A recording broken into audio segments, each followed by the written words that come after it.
Hello friends. शहजादे को उसकी बातें सुनकर धैर्य हुआ।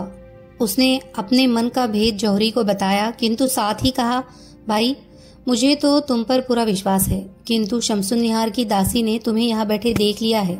वह तुमसे खुश नहीं मालूम होती। वह कह रही थी कि तुम्ही ने व्यापारी को यह नगर छोड़कर बसरा जा बसने की सलाह दी है। दासी ने यह बात अपनी स्वामिनी से भी कही होगी। ऐसी दशा में तुम मध्यस्थ किस तरह बन सकते हो? जौहरी ने कहा, मैंने व्यापारी को शहर छोड़ने की सलाह नहीं दी। हाँ, ये जरूर है कि जब उसने मुझसे कहा कि मैं बसरा में बसना चाहता हूँ तो मैंने उसे रोका नहीं। मैंने सोचा कि इस व्यक्ति को अपनी प्रतिष्ठा और अपनी जान बचाने की चिंता है, तो उसे क्यों रोका जाए। शहजादे ने कहा, तुम्हारी बात मेरी समझ में आती है और मुझे तुम पर पूरा विश्वास है, किंतु शमसुन्निहार की दासी ने अपनी स्वामिनी से भी यही बात कही होगी जो मुझसे कही है। अब यह जरूरी हो गया है कि जैसे तुमने मुझे अपनी सदाशयता का विश्वास दिलाया है, वैसे ही अपने प्रति दासी में भी विश्वास पैदा करो, ताकि शमसुन्निहार भी तुम्हें विश्वस्त समझे। इस प्रकार दोनों बहुत देर तक बातें करते रहे और परामर्श करते रहे कि दोनों प्रेमी जनों के मिलन की क्या सूरत निकल सकती है। फिर वह जौहरी शहजादे से विदा लेकर अपने घर गया। शहजादे ने दासी को विदा करते समय कहा था कि अब की बार आना तो शमसुन्निहार से मेरे लिए पत्र लिखवा कर लाना। दासी ने महल में जाकर व्यापारी को शहर छोड़ जाने और शहजादे की पत्र पाने की इच्छा की बातें शमसुन्निहार को बताई। शमसुन्निहार ने एक लंबा पत्र लिखा जिसमें अपनी विरह दशा का कारुणिक वर्णन था और इस बात पर भी दुख प्रकट किया था कि हम लोगों का मध्यस्थ व्यापारी शहर छोड़कर चला गया है। सी पत्र लेकर शहजादे के पास आने लगी तो रास्ते में उसके हाथ से पत्र गिर गया।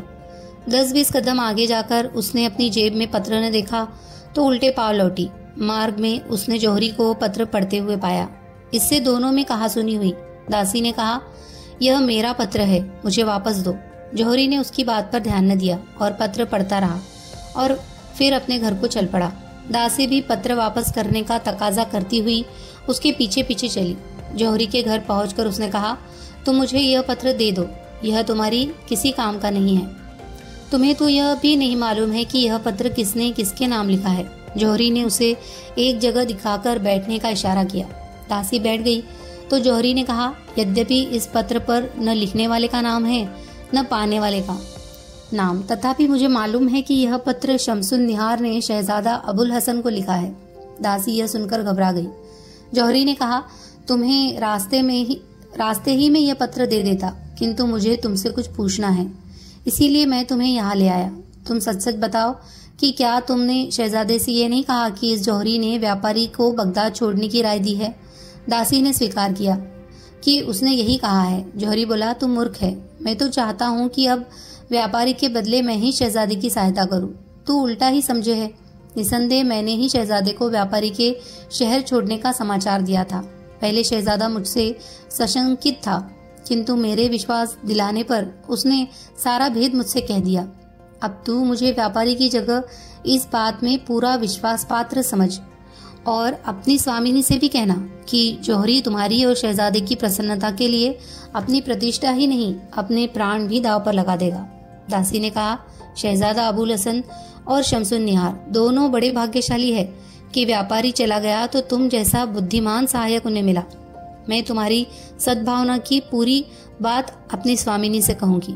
जौहरी ने पत्र उसे दे दिया और कहा कि शहजादा उसके उत्तर में जो कुछ लिखे वह भी मुझे लौटते समय दिखाती जाना और साथ ही हमारे इस समय की बातचीत भी शहजादे को बता देना।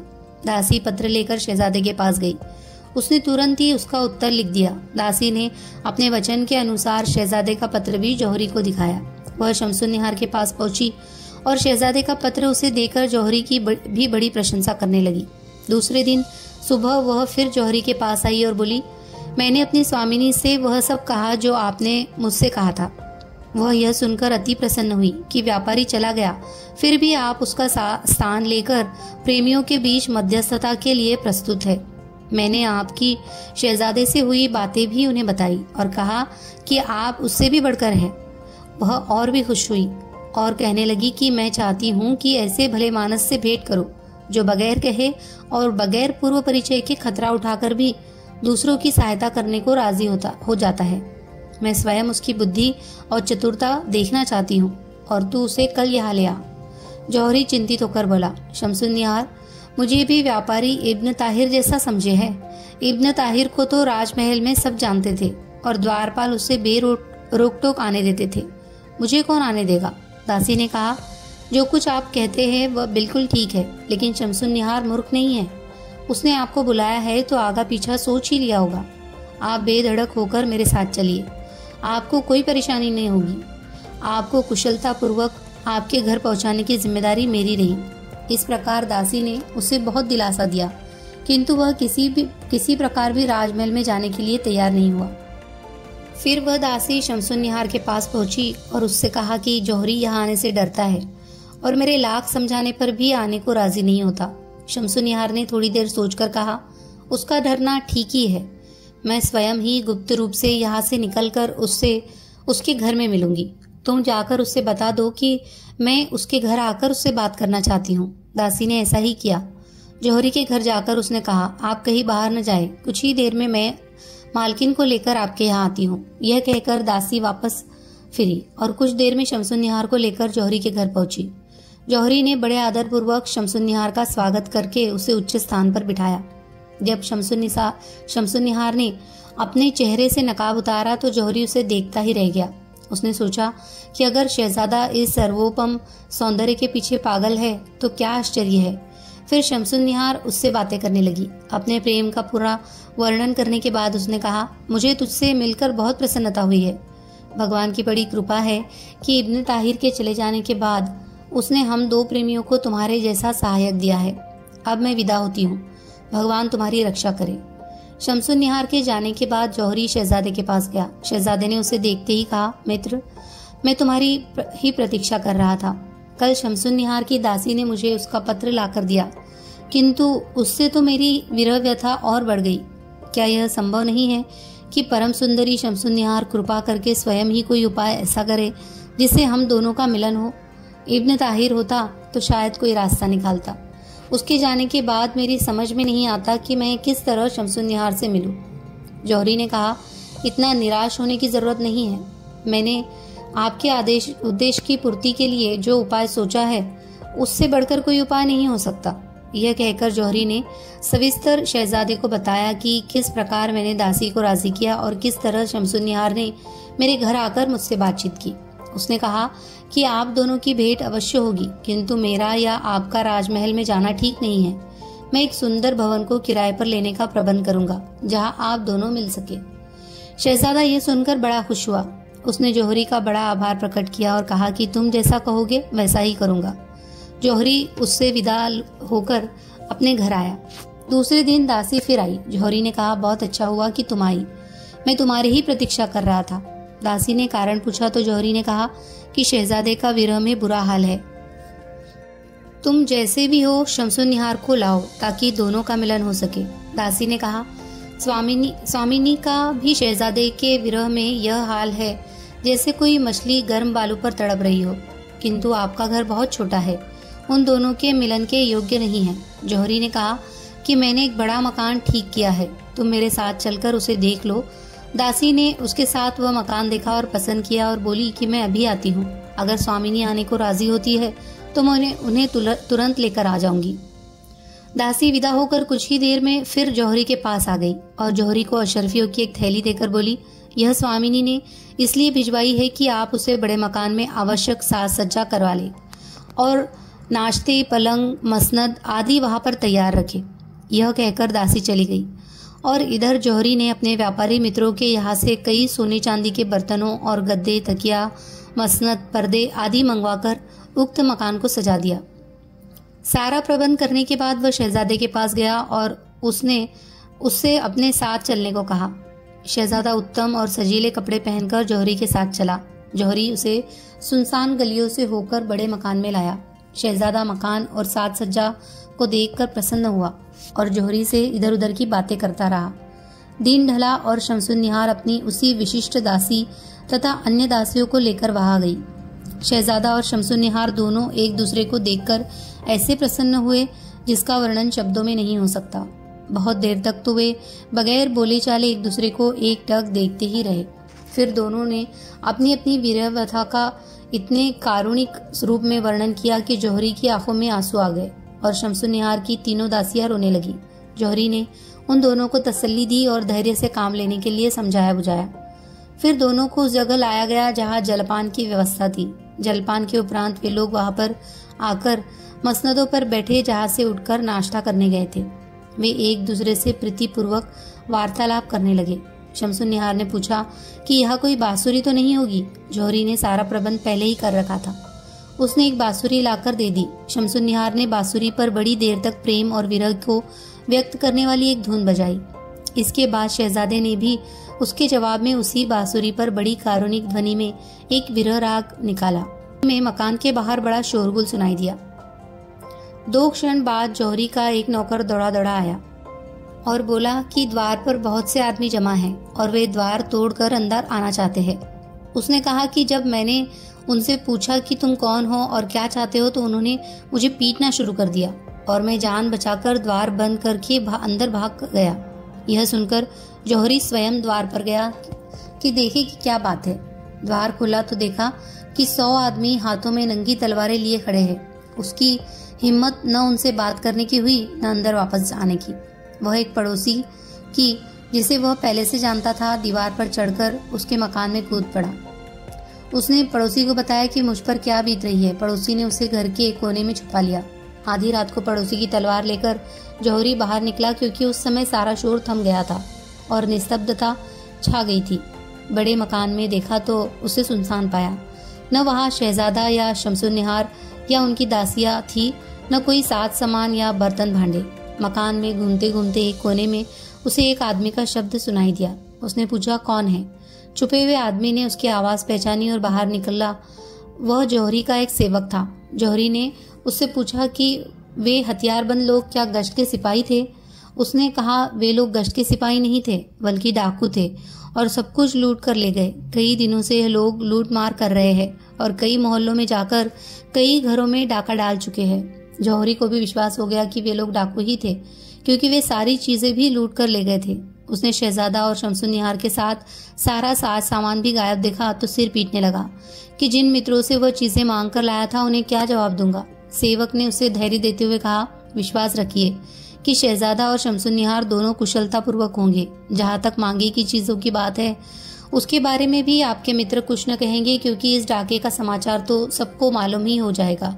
जौहरी सोचने लगा कि इब्ने ताहिर ही अच्छा रहा कि समय रहते निकल गया।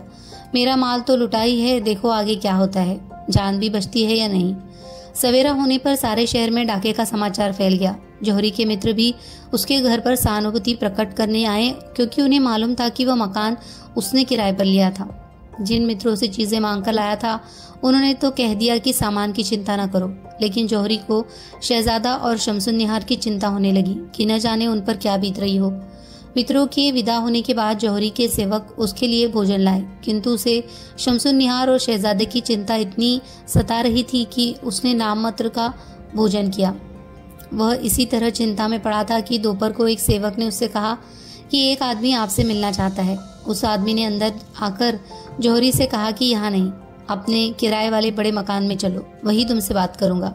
जौहरी को आश्चर्य हुआ कि इस अजनबी को ये कैसे मालूम है कि मैंने कोई मकान किराए पर लिया था। आदमी उसे घुमावदार गलियों से होकर ले चला और बोला कि इन्हीं गलियों से होकर डकैत कल तुम्हारे घर आए थे। जौहरी को यह तो आश्चर्य हो ही रहा था कि इसे सब बातें मालूम कैसे है। इस बात पर भी आश्चर्य और भय हो रहा था कि वह उसे उसके दूसरे मकान में भी नहीं ले जा रहा था बल्कि कहीं और ही ले जा रहा था। चलते चलते शाम हो गई। जौहरी बहुत थक भी गया था और उसका भय भी बहुत बढ़ गया था, किंतु उसकी कुछ कहने की हिम्मत नहीं पड़ रही थी। शाम को वे लोग दजला नदी पर पहुंचे और नाव से नदी पार करके नदी पार वाले क्षेत्र में भी गलियों में चलते चलते एक मकान के सामने पहुंचे, जहां खड़े होकर उस आदमी ने ताली बजाई। दरवाजा खुलने पर वह आदमी जौहरी को अंदर ले गया। अंदर 10 व्यक्ति बैठे थे जिन्होंने जौहरी का स्वागत किया और आदर पूर्वक अपने पास बिठाया।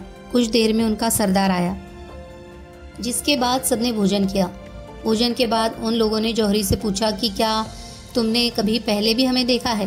उसने कहा कि न तो मैंने पहले तुम लोगों को ही देखा, न नदी पार के इस हिस्से की गलियां ही देखी।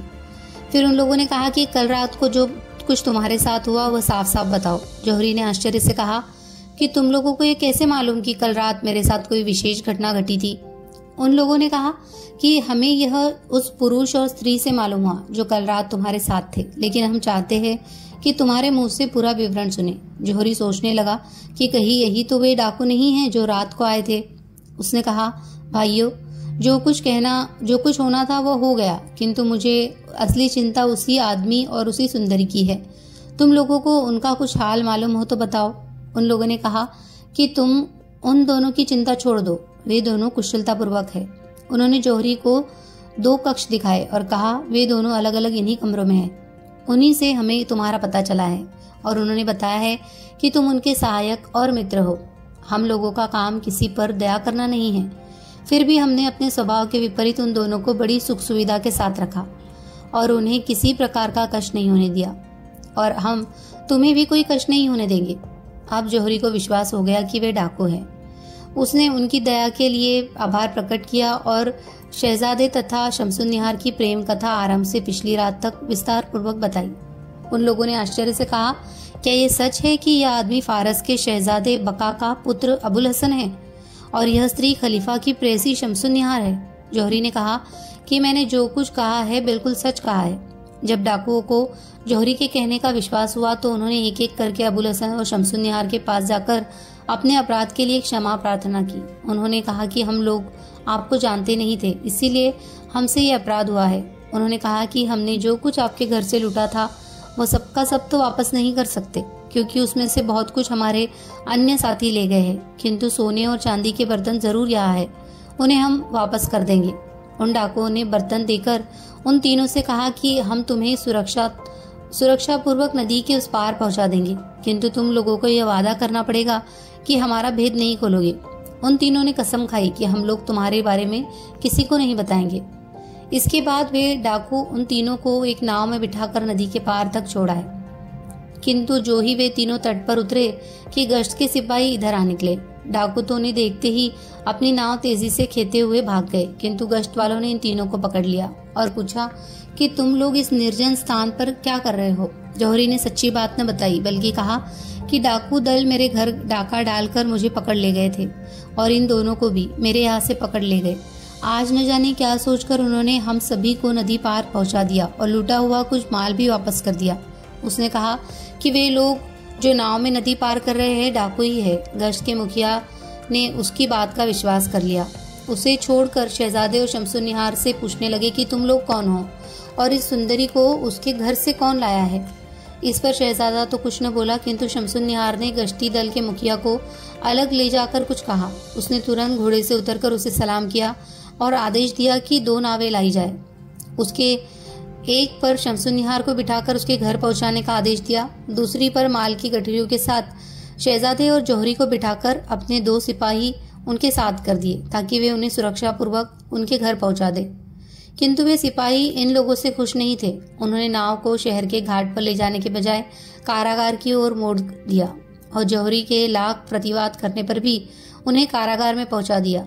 कारागार के प्रधान अधिकारी ने इन लोगों से पूछा कि तुम लोग कौन हो और तुम्हें क्यों पकड़ा गया है? जौहरी ने इस अधिकारी को भी पूरी बात बताई और कहा कि गश्त के दल मुखिया ने हमारी बात का विश्वास करके हमें हमारे घर पहुंचाने को आदेश दिया था, किंतु इन 2 सिपाहियों ने हमें बंदी गृह में पहुंचा दिया। शायद यह लोग हमसे कुछ घूस चाहते थे और वह न मिलने पर उन्होंने ऐसा किया। कारागृह के अधिकारी को भी जौहरी की बात का विश्वास हो गया।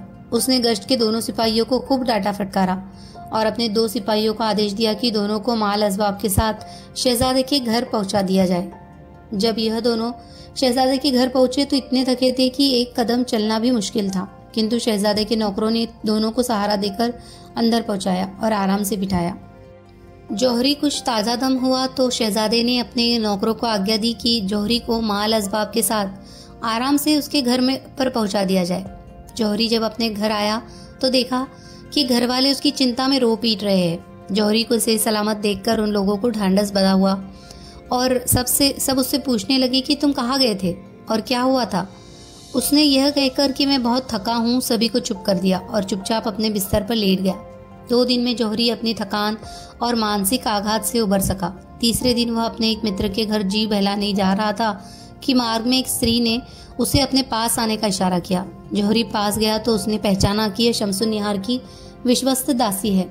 जौहरी इतना डरा हुआ था कि उसने उससे वहां पर कोई बात न की और उसे अपने पीछे आने का इशारा करके एक और चलने लगा। दासी भी पीछे पीछे चली।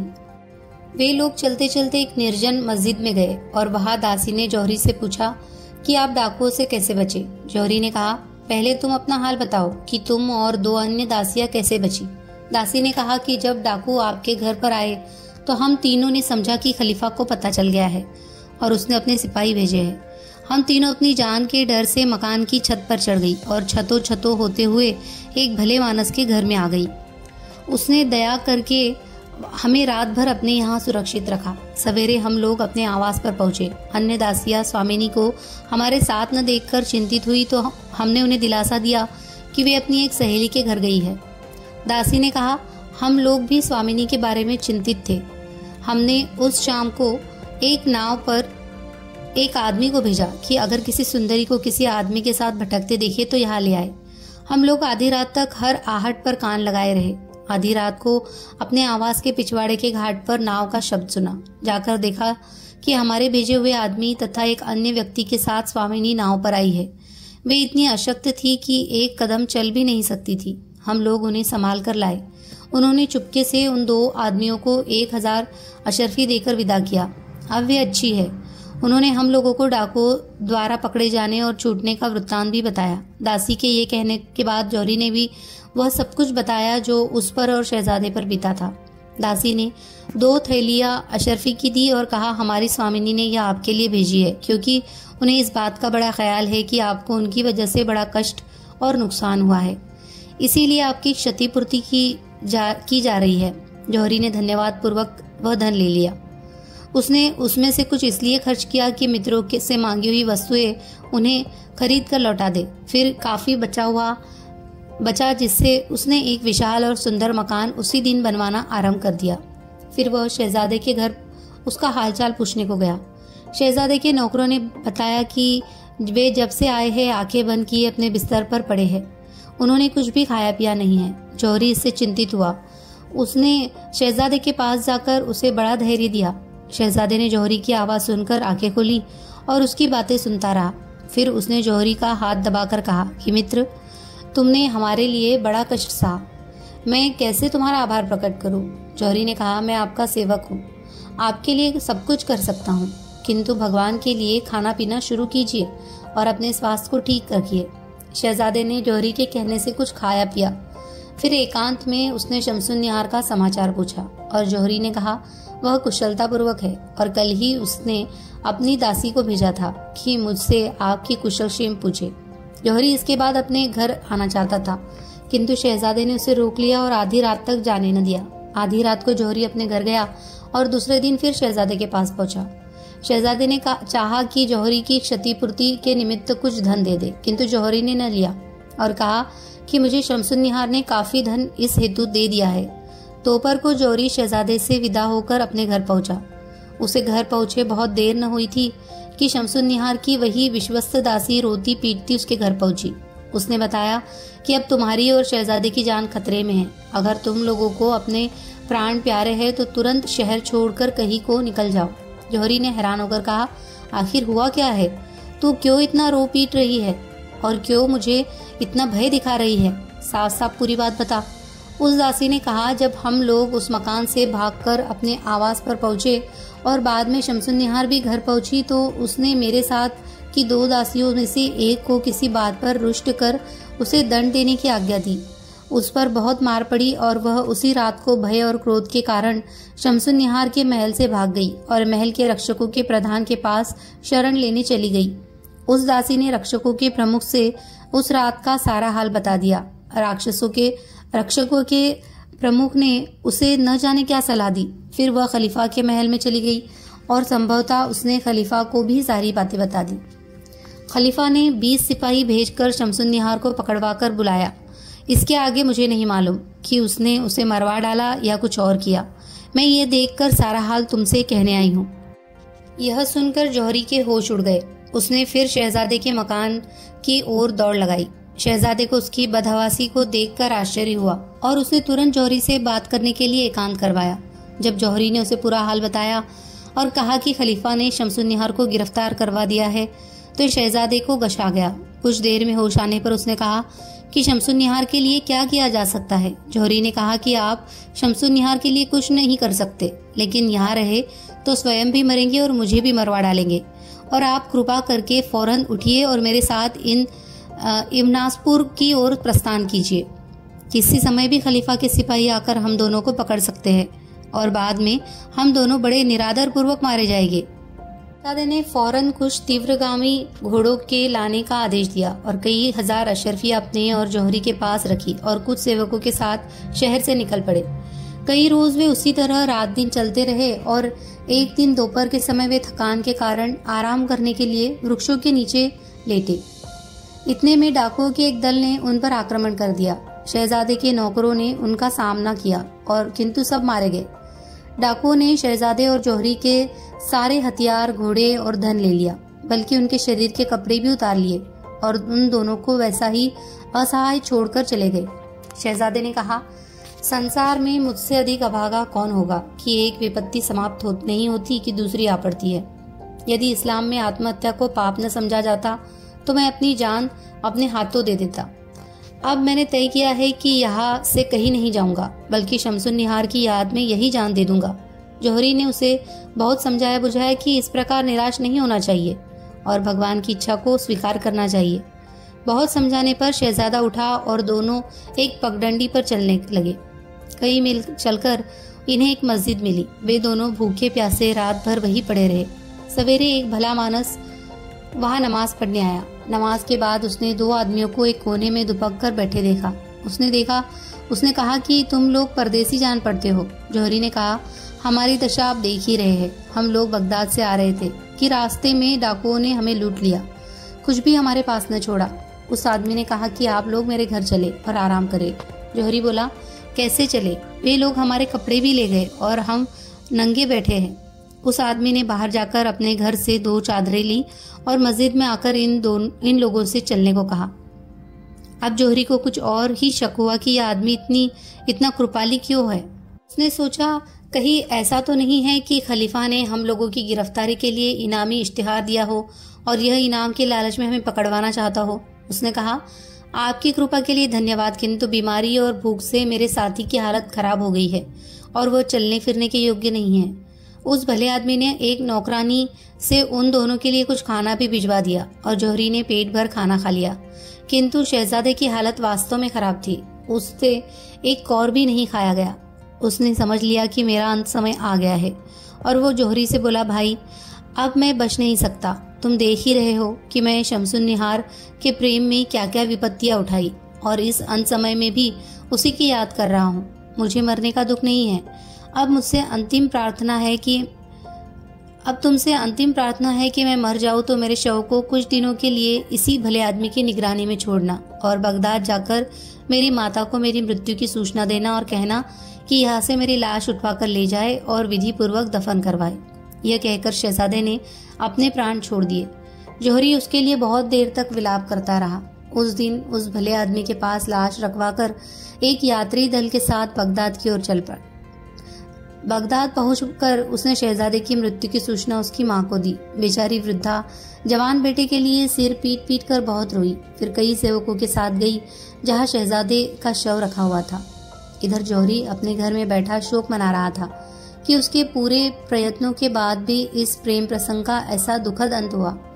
एक दिन वह इसी शोक में अपने घर के सामने घूम रहा था कि उसे शमसुन्निहार की वही विश्वस्त दासी मिली। वह उसे अपने घर में ले गया और उसे बताया कि उसकी सूचना के बाद जब शहजादे के साथ में भागा तो क्या हुआ और किस प्रकार उस शहजादे ने शमसुन्निहार की याद करते हुए प्राण छोड़ दिए।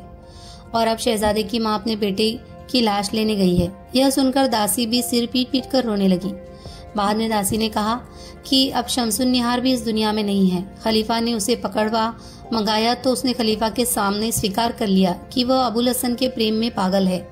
अबुल हसन का नाम लेने के साथ ही वह इस तरह तड़पने लगी और छटपटाने लगी कि उसके सच्चे प्रेम से खलीफा भी प्रभावित हुआ। और उसके हृदय में क्रोध के बजाय सहानुभूति जागृत हो गई। उसने शमसुन्निहार को गले लगाया और बहुत कुछ भेंट और पारितोषिक देकर उसे विदा किया।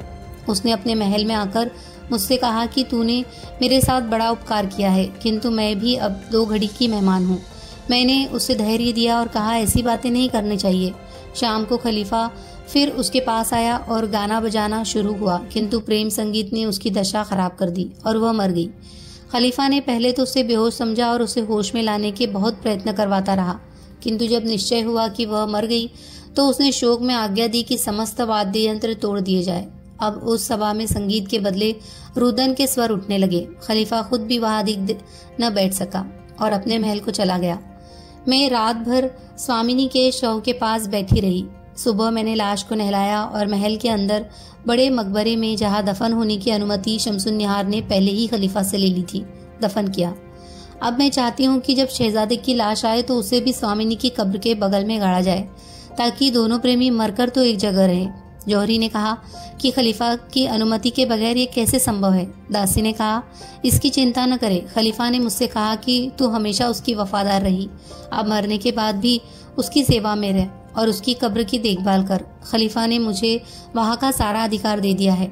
वैसे भी उसे शहजादे और शमसुन्निहार के प्रेम का हाल मालूम है और वह इस प्रसंग से नाराज भी नहीं है। जब शहजादे की लाश बगदाद पहुंची तो जौहरी ने उस दासी को इसकी सूचना भिजवाई। वह आकर शहजादे की लाश को शहजादे की माता की अनुमति लेकर महल वाले मकबरे में ले गई। शहजादे की शव यात्रा में हजारों आदमी शामिल थे। अंततः शहजादे को भी अपने प्रेयसी के बगल में दफन कर दिया गया। तब से दूर दूर के देशों से लोग आकर उनकी कब्रों पर मनौती मानते हैं।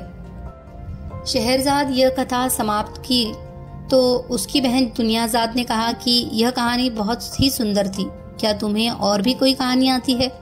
शहरजाद बोली, यदि मुझे आज प्राणदंड न मिला तो मैं कल शहजादा कमरुज्जमा की कहानी सुनाऊंगी।